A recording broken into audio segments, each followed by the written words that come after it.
Quero para São Paulo, mas de olho em tudo que acontece em todo o país. E esse alerta de chuva, essa chuva que acontece no sul principalmente, pode chegar aqui ao sudeste. Em Santa Catarina, a situação é bastante crítica. As chuvas têm provocado estragos, cidades têm alagamentos e muitas pessoas desabrigadas e desalojadas ainda neste início de ano. Para trazer mais informações, na linha conosco está o secretário de Estado da Proteção e Defesa Civil de Santa Catarina, Coronel Fabiano de Souza. Obrigada pela gentileza de atender a Band News, Coronel. Secretário, boa tarde. Como vai? Boa tarde nada, bom dia, né? Agora 9h10 da manhã. Como vai? No bairro Rancho. Bom dia, Débora. Bom dia, amigos ouvintes da Band News FM. Por enquanto, a situação aqui está gradativamente melhorando e é um prazer falar com todos os ouvintes da rádio. Pois é, chove neste momento, tem previsão de chuva para os próximos dias e antes da gente também falar sobre a previsão, agora há pouco eu falava sobre os estragos, porque há muitas pessoas que tiveram que sair de casa, porque a chuva veio com muita força nessa semana, né? Nós tivemos uma atuação de um fenômeno meteorológico de circulação marítima, muita umidade vindo do oceano e atingindo parte da costa de Santa Catarina, especialmente entre a Grande Florianópolis, capital, até a região de Itajaí, Balneário Camboriú. Volume muito expressivo em poucas horas. Alguns municípios registraram, por exemplo, em 48 horas, mais de 400 milímetros. Mas o mais surpreendente é que, em alguns casos, em até 3 horas, choveu mais de 200 milímetros. O que ocasionou, principalmente, o desastre do tipo alagamento, drenagem urbana, que não dá conta do escoamento desse grande volume de água. Mas, no momento, não há nenhum município que exista água na área urbana. Alguns pontos de alagamento em regiões do interior, mas a situação ainda na quinta-feira já começou a melhorar, sexta-feira bem mais, e no dia de hoje, sábado, com a melhora do tempo, também uma condição muito mais adequada. Quais são as cidades mais afetadas? Se a gente olhar agora, traçar a situação mais crítica, estamos falando de quais regiões? Nós não temos situação considerada crítica. Nós temos algumas situações graves. 21 municípios ao todo foram afetados, 13 decretaram situação de emergência, 2 deles têm um número um pouco acentuado de desabrigados e desalojados. Mas a situação em nenhum dos municípios ela pode ser considerada crítica, no sentido de que tenha algum serviço essencial, algum serviço vital interrompido ou parcialmente funcionando. Então nós não temos, por exemplo, falta de energia elétrica, falta de água, falta de mobilidade em nenhum dos municípios afetados. A grande maioria deles, na verdade, já começou a se restabelecer e já começou a normalidade. Dos municípios que eu diria que estão com situações mais graves no sentido de dano humano, mais pessoas desabrigadas ou desalojadas. Itapema e Tijucas, que são municípios ali bem próximos da região de Balneário Camboriú. E o município que sofreu mais dano de infraestrutura, além desses 2 municípios, Governador Celso Ramos, que tem uma característica de ser um município com muita estrutura em encosta, e como houve muito deslizamento, e nesse município enxurrada, a infraestrutura foi bem afetada. Mas municípios, por exemplo, como Balneário Camboriú, ainda na quinta-feira, ele já começou a se restabelecer, não tinha água no centro da cidade, a maioria das ruas já limpas, e o município já voltando à normalidade ainda no dia de ontem, sexta-feira. Então, a condição de Santa Catarina para alguns municípios é essa: 3 em situação de emergência, 2 deles com um número mais acentuado de desabrigados e desalojados, mas todos eles voltando à normalidade. Tem informações de deslizamentos ou vias interditadas por causa de queda de barreira, bloqueios, interdições? Bom, o bloqueio mais importante é na BR-101, que é uma rodovia importante, principalmente para o litoral catarinense, e ela tinha um bloqueio que ontem já tinham máquinas na pista para restabelecer o trânsito o mais rápido possível. Então, esse seria o bloqueio mais importante.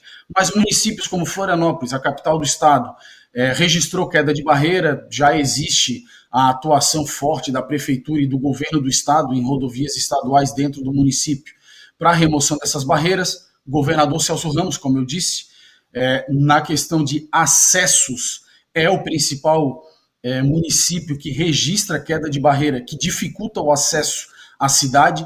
Existem 2 vias de entrada ao município. As 2, o trânsito é parcial, com apenas uma pista. Então, os registros para a mobilidade, principalmente nesses pontos. Existem alguns outros pontos com deslizamento que não interrompe completamente a via. Nós temos uma previsão de chuva desde esse sábado até o início da segunda-feira, o que nos impõe uma vigilância ainda maior para o risco de deslizamento. Não que o volume previsto de chuva entre hoje e a próxima segunda seja significativo, mas o volume registrado na última quinta-feira saturou completamente o solo e as encostas já não comportam mais a absorção de muita água. Então, o risco de deslizamento é uma preocupação que nós temos. Mas, no momento, são poucas vias de acesso com interrupção e, salvo a BR-101, nenhuma delas com interrupção completa. É bom que se registre que esse ponto da BR-101, que tem um ponto de interrupção, ele é contornado pelo recém-inaugurado contorno viário. Então, existe o tráfego de veículos sentido norte e sul pelo litoral de Santa Catarina. Mas naquele ponto, em Governador Celso Ramos, a via está completamente obstruída. Quero agradecer a participação aqui na Band News FM do Coronel Fabiano de Souza, secretário de Estado da Proteção e Defesa Civil de Santa Catarina, fazendo um balanço dos estragos provocados pelas chuvas. Antes da gente encerrar, Coronel, doações estão sendo aceitas para essas pessoas que perderam tudo nas enchentes, que tiveram que sair de casa? Tem algum canal para que quem está nos ouvindo que queira ajudar, doando o que pode, seja doações em dinheiro ou mesmo com mantimentos? Como é que encontra mais detalhes para poder ajudar? Débora, essa tua pergunta ela é fundamental nesse momento. Em tempos de redes sociais, a gente sabe aqui em Santa Catarina que viralizou vídeos de problemas em cidades, os típicos de alagamento, né? São Paulo, Rio de Janeiro, sudeste do Brasil, vive praticamente todo o verão. E esses vídeos, sem dúvida nenhuma, eles geraram uma comoção enorme em estados vizinhos. Recebi muita ligação sobre a questão de doações, inclusive outros municípios de Santa Catarina que não foram afetados e que comumente existem, né, desastres, inundações, enxurradas, enfim. Para a gestão do desastre, a gente atua muito mais com a razão do que com a emoção. Em que pese todo o valor do brasileiro, a solidariedade, o altruísmo, o espírito de corpo em querer ajudar, e isso é muito valoroso, em que pese também a situação de que muitas pessoas perderam bens, casas e precisassem de apoio, a situação hoje em Santa Catarina ela é exatamente a seguinte: todo pedido de auxílio humanitário, comida, colchão, roupa de cama, água, absolutamente tudo, ele está sendo gerenciado pelo governo do estado de Santa Catarina na totalidade dos pedidos. A nossa capacidade logística de colocar um item de assistência humanitária em qualquer município de Santa Catarina, ela não ultrapassa 48 horas. Para que se tenha uma ideia, os municípios que solicitaram assistência humanitária na quinta-feira, à tarde, receberam todo o material solicitado ainda na quinta-feira, à noite, no início de madrugada. Então, todo pedido humanitário está sendo plenamente atendido pelo governo do estado e também pelas prefeituras no menor espaço de tempo possível. 100%.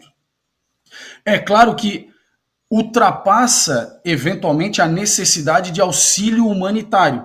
Eventualmente precisam de pessoas queiram doar móveis, alguns utensílios que estão fora do escopo dos itens de assistência humanitária. Isso está sendo gerado de município para município. Por que a gente faz essa ressalva? Nós comentamos ontem, por exemplo, numa visita a Balneário Camboriú. Balneário Camboriú, nesse momento, tem 9 pessoas desabrigadas. 9. E tem algo em torno aí de 200 pessoas desalojadas, esse número deve ter diminuído. Ou seja, não há qualquer problema logístico para o município de Balneário Camboriú, nem para o estado de Santa Catarina, em prover assistência humanitária, repito, alimento, colchão, roupa de cama, limpeza, higiene, para esse número de pessoas. Não há. Desencadear uma campanha de donativos, aí sim pode gerar um problema logístico para a cidade. Então, os municípios é que estão gerenciando uma necessidade que vai além da assistência humanitária, direto com quem quer fazer alguma doação de algum bem, eletrodoméstico, móveis. Isso está sendo capitaneado com os municípios diretamente. Se precisarem de algum apoio, de alguma orientação, o governo do estado faz, coloca o município em contato para que eventualmente algum item que seja necessário para além da assistência humanitária seja encaminhado. Mas não há nenhuma necessidade dos itens enquadrados como assistência humanitária que não esteja sendo atendido pelo governo do estado de Santa Catarina. Então, doações como roupa, alimento, água, colchões, tal, não é preciso, porque o governo do estado de Santa Catarina está fazendo o atendimento em 100% dos pedidos. Ok? Muito bem. Coronel, obrigada pela gentileza de atender a Band News. A gente conversou com Fabiano de Souza, secretário de Estado de Proteção e Defesa Civil de Santa Catarina. Bom trabalho e até uma próxima.